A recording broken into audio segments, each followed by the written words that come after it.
സന്നദ്ധനാണ്.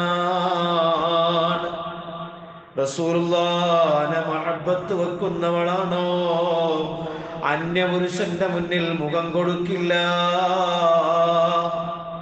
റസൂലുള്ളാഹിനെ മഹബ്ബത്ത് വെക്കുന്നവളാണോ മോശപ്പെട്ടത് കേൾക്കാൻ തയ്യാറല്ല.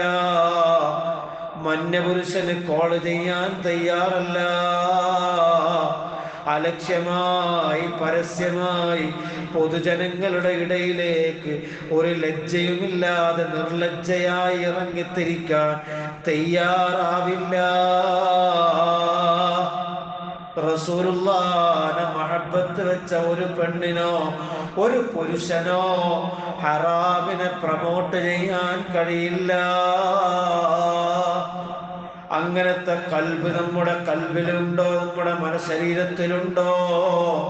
റസൂലുള്ളാഹിനെ ഇഷ്ടപ്പെടുന്ന മനസ്സുണ്ടോ? അവന്റെ മനസ്സിൽ കരുണയുണ്ട്. അങ്ങനത്തെ മനസ്സുള്ളവരുണ്ടോ? അവനിക്ക് സ്വർഗമുണ്ടേ.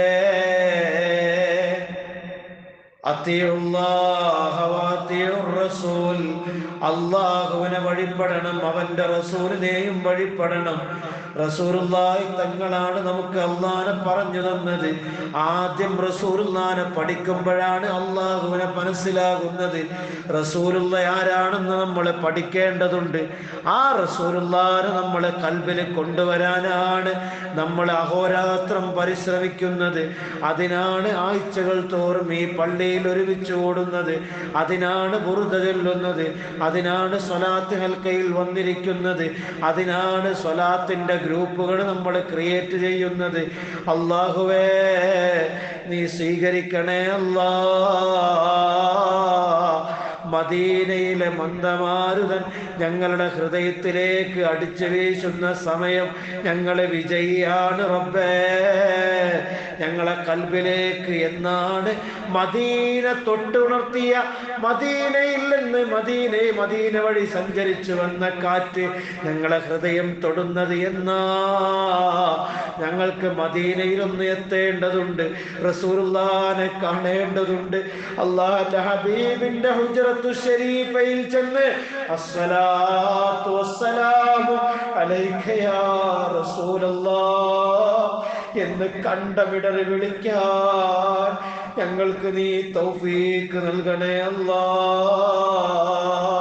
ഇമാം മാലിക് റളിയല്ലാഹു അൻഹു മദീനയുടെ പ്രതലത്തിൽ ചെരുപ്പിടാറില്ല. മഹാന്മാര് ചെരുപ്പിടാൻ ധൈര്യപ്പെടാത്ത മണ്ണാണ്. ആ മണ്ണിലേക്ക് ഞങ്ങൾക്കും അതുപോലെ ഭവ്യതയോടെ കയറി ചെല്ലണം, താഴ്മയോടെ അവിടെ ഇരിക്കണം, റസൂലുള്ളാഹി തങ്ങളിൽ അലിഞ്ഞു ചേരണം, അവിടത്തോട് സ്വലാത്ത് ചൊല്ലണോ, അവിടത്തോട് മഹബ്ബത്തിന്റെ സംസാരങ്ങൾ സംസാരിക്കണം, അവിടത്തോട് ഞങ്ങൾ ഇഷ്കിന്റെ പ്രണയത്തിന്റെ അവിടത്തോടുള്ള അനുരാഗത്തിന്റെ ശീലുകളെ നിങ്ങൾക്ക് പങ്കുവെക്കണം. തൗഫീഖ് തരണേ അല്ലാഹ്. എത്ര പേർക്ക് വിധി ലഭിച്ചു, എത്ര പേർക്ക് എത്ര പേർക്ക് അതിനുള്ള ഭാഗ്യം ലഭിച്ചു. അല്ലാഹുവേ, നിർഭാഗ്യവാന്മാരിൽ ഞങ്ങളെ ഉൾപ്പെടുത്തല്ലേ അല്ലാഹ്. മൻസാറ ഖബരി, എന്റെ ഖബർ ഒരാൾ സിയാറത്ത് ചെയ്തു കഴിഞ്ഞാൽ വജബത്ത് ലഹു ശഫാഅ, അവർക്ക് എന്റെ ശഫാഅത്ത് ലഭിക്കുമെന്ന് പറഞ്ഞ നേതാവ്, ആ നേതാവിന്റെ അരികിലേക്ക് ഞങ്ങൾക്ക് ചെല്ലാൻ നീ തൗഫീഖ് നൽകണേ അല്ലാഹ്. പടച്ചോനെ, ഈ നാട്ടിൽ നിന്ന് ഹജ്ജിന് പുറപ്പെടുന്നവർ, ഈ നാട്ടിൽ നിന്ന് ഉംറക്ക് പുറപ്പെടുന്നവർ, അല്ലാഹുവേ, ആ സവിധത്തിൽ ചെന്നുകൊണ്ട് റസൂലുള്ളാഹിന്റെ മുന്നിലിരുന്നുകൊണ്ട് ആ ഹബീബിനോട് കിന്നാരം പറയാൻ, കണ്ണിൽ നിന്ന് കണ്ണുനീരൊഴുക്കാൻ, അവിടുത്തെ ആലോചിച്ച് കരയാൻ അവർക്ക് നീ തൗഫീഖ് നൽകണേ അല്ലാഹ്. എത്ര ആളുകൾക്ക് ആഗ്രഹമുണ്ട്, എത്ര ആശിഖീങ്ങൾ കണ്ടു, റസൂലുള്ളാഹിനെ മഹബ്ബത്ത് വെച്ച് സ്വലാത്ത് ചൊല്ലുന്നു, റസൂലുള്ളാഹിനെ മഹബ്ബത്ത് വെച്ച് ജീവിക്കുന്നു, അവിടത്തെ ഇഷ്ടം വെച്ച് ജീവിതം തന്നെ മാറ്റിവെക്കലും സ്വലാത്താണ്. അവിടുത്തെ ജീവിതത്തെ അനുധാവനം ചെയ്യരുത് സ്വലാത്താണ്. അവിടത്തോട് ഇഷ്ടം വെക്കൽ സ്വലാത്താണ്. എനിക്ക് ദുനിയാവിന്റെ ഇഷ്ടങ്ങളെ വേണ്ട, ദുനിയാവിലുള്ള ഒരു ഇഷ്ടങ്ങളെയും എനിക്ക് വേണ്ട എന്ന് അറുത്ത് മുറിച്ച് പറയുന്നതാണ് ഒരു മഹബത്തിന്റെ, ഒരു അനുരാഗിയുടെ പ്രധാനപ്പെട്ട അജണ്ട. അവനിക്ക് റസൂലുള്ളാന്റെ പേര് കേൾക്കുമ്പോഴേക്ക് കരച്ചിൽ വരാണ്. റസൂലുള്ളാന്റെ പേര് കേൾക്കുമ്പോഴേക്ക് ശൈത്വാനോടുള്ള വെറുപ്പ് വരാണ്. അവന്റെ നഫ്സിനെ ദോഷങ്ങളിൽ നിന്ന് മാറ്റി നിർത്തുകയാണ്. ഇമാം ബൂസീരി തങ്ങൾ പറഞ്ഞതാണ്, വഖാലിഫിൻ നഫ്സ വശൈത്വാന വഅസിഹിമാ വഇന്നഹുമാ മഹലാകൻ നുസ്ഹ ഫത്തഹിമീ. എത്ര അർത്ഥവത്തായ വാചകങ്ങളാണ് പറഞ്ഞു തന്നത്. നീ നിന്റെ ശരീരത്തോടും ശൈത്വാനോടും എതിരാവുക, അവ രണ്ടിനോടും അനുസരണക്കേട് കാണിക്കുകയും ചെയ്യുക. അവ രണ്ടും ആത്മാർത്ഥമായിട്ടാണ് ഉപദേശിക്കുന്നതെങ്കിൽ നീ അവകളെ തെറ്റിദ്ധരിക്കേണ്ടതുണ്ട്. അവകളെ തെറ്റിദ്ധരിക്കണം.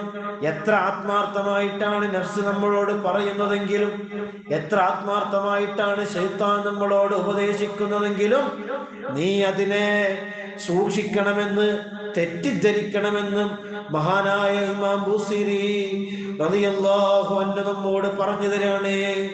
ശരീരം ഏറ്റവും പിശകാണ്. നമുക്ക് ഉറങ്ങാൻ കൊതി വരുന്നത്, നമുക്ക് നിസ്കരിക്കാൻ മടി വരുന്നത്, നന്മകളോടുള്ള വിയോജിപ്പ് വരുന്നത്, സ്വലാത്തിന്റെ ഹൽക്കയിൽ ഇരിക്കാനുള്ള മടി കാണിക്കുന്നത്, ദിക്റിന്റെ ഹൽക്കയിൽ ഉറക്കം വരുന്നത്, മജ്ലിസുൽ ഇൽമിലേക്ക് പോകാനുള്ള മടി വരുന്നത്, നമ്മൾ ശരീരത്തിന് അടിമപ്പെടുന്നത് കൊണ്ടാണ്. ആ ശരീരത്തിനെ സുഖിപ്പിക്കുന്നത് ശൈത്വാനാണ്. ഇത് രണ്ടിനോടും നമ്മൾ എതിരായിട്ടില്ലെങ്കിൽ നമ്മുടെ ജീവിതം കൊഞ്ഞാട്ടയാണ്.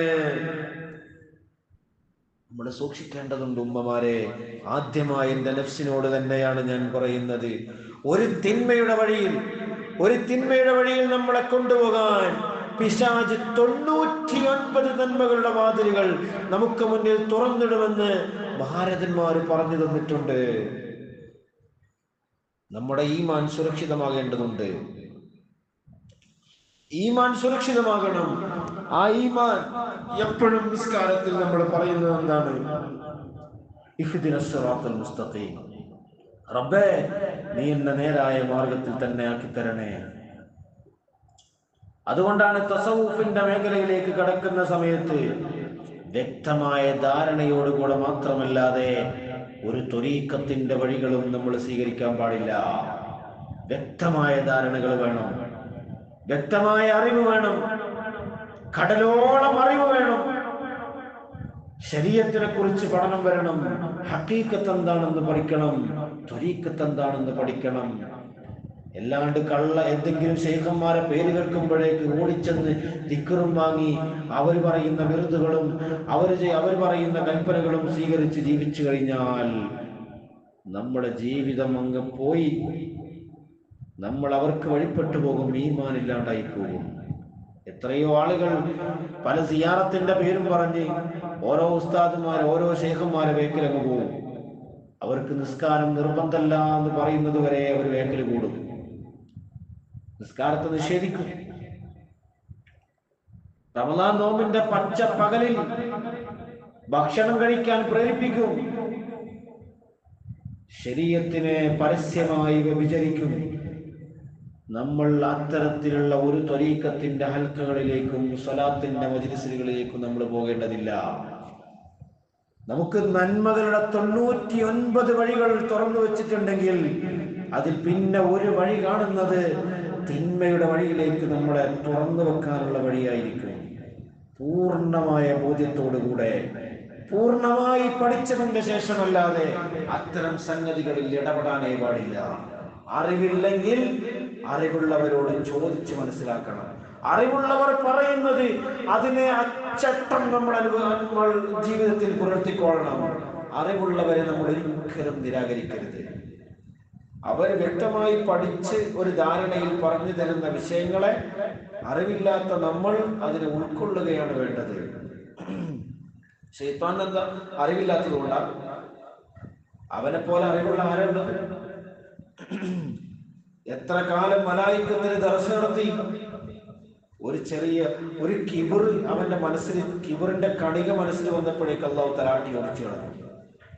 ഇബ്ലീസ് എല്ലാവരെയും കൊടുക്കും. മഹാനായ ആദം നബി അലൈഹിസ്സലാത്തു വസ്സലാമിനെ സ്വർഗത്തിൽ നിന്ന് പുറത്തു ചാടിക്കാൻ വേണ്ടി ശൈത്താൻ വലയെറിഞ്ഞു. അള്ളാഹുവിന്റെ റസൂൽ അതിൽ പെട്ടുപോയി. അള്ളാഹുവിന്റെ റസൂലായ നബിയായ ബഹുമാനപ്പെട്ട ആദം നബി അലൈഹിസ്സലാത്തു വസ്സലാം ഓർക്കലിനെ തേടി. അള്ളാഹു തആല പറഞ്ഞ കൽപ്പനകൾ തെറ്റിദ്ധരിപ്പിക്കാൻ ശൈത്താന് വലിയ കഴിവാണ്. അതുകൊണ്ടാണ് അവന്റെ ആ കഴിവിലൊന്നും പെട്ടുപോകരുതേ എന്ന് പറയാനുള്ള കാരണം. കണ്ട യൂട്യൂബ് ചാനലിൽ കയറിയിട്ട് യൂട്യൂബ് ചാനലിലൊക്കെ കയറി ചില ആളുകളുണ്ട് പച്ച വഹാബികളുടെ വീഡിയോകൾ സ്റ്റാറ്റസ് വെക്കുന്നവർ, മുബത്തദീങ്ങളുടെ വീഡിയോകൾ സ്റ്റാറ്റസ് വെക്കുന്നവർ. കേട്ടാ തോന്നിപ്പോകും നല്ല മധുരമൂറുന്ന വാക്കുകൾ, ഹൃദയത്തിലേക്ക് തറച്ചു കയറുന്ന വാക്കുകൾ. അതിങ്ങനെ സ്റ്റാറ്റസ് വെക്കും. അതോ പറയുന്ന ആൾക്ക് വിജയത്തിന്റെ ആശയക്കാരനാണോ അല്ലേ എന്നുള്ള ചിന്ത പോലും ഉണ്ടാവില്ല. നന്മയുടെ എത്ര വാതായനങ്ങൾ നമുക്ക് മുന്നിൽ തുറന്നു വെച്ചിട്ടുണ്ട്. ആ വഴികളെ ഒന്നും നമ്മൾ സ്വീകരിക്കാൻ തയ്യാറാകുന്നുമില്ല. നമ്മൾ പരാജയപ്പെട്ടു പോകും. ഉമ്മമാരെ, നമ്മൾ നല്ല കാര്യങ്ങൾക്ക് വേണ്ടി മാത്രം സമയം ചെലവഴിക്കുക, മോശപ്പെട്ട കാര്യങ്ങളിൽ ഇടപെടരുത്. നമ്മളെ പഠിപ്പിക്കുന്ന ഉസ്താദുമാരെ നമ്മൾ അംഗീകരിക്കുക. അഹ്ലുസുന്നത്തി വൽ ജമാഅത്തിന്റെ ആദർശങ്ങൾ, ആശയങ്ങൾ മുറുകെ പിടിക്കുന്നവരെ നമ്മൾ നല്ലോണം മുറുകെ പിടിക്കുക. വഅതസിമു ബിഹബ്ലില്ലാഹി ജമിഅ. അള്ളാഹുവിന്റെ കയർ എന്ന് പറയുന്നത് ഇത്തരം ആലിമീങ്ങളാണ്, ഇത്തരം ഔലിയാക്കന്മാരാണ്, ഇത്തരത്തിലുള്ള പണ്ഡിതന്മാരാണ്. ആ ഔലിയാക്കന്മാരെ, പണ്ഡിതന്മാരെ, ആരിഫീങ്ങളെ, അവരുടെ മാർഗത്തെ നമ്മൾ പിടിച്ചു കഴിഞ്ഞാൽ നമ്മൾ രക്ഷപ്പെട്ടു പോകും. അതുകൊണ്ട് നന്മയുടെ വഴികൾ തിരഞ്ഞെടുക്കുക. അള്ളാഹു നമ്മെ സ്വീകരിക്കുമാറാവട്ടെ. ഞാൻ അവസാനിപ്പിക്കുകയാണ്.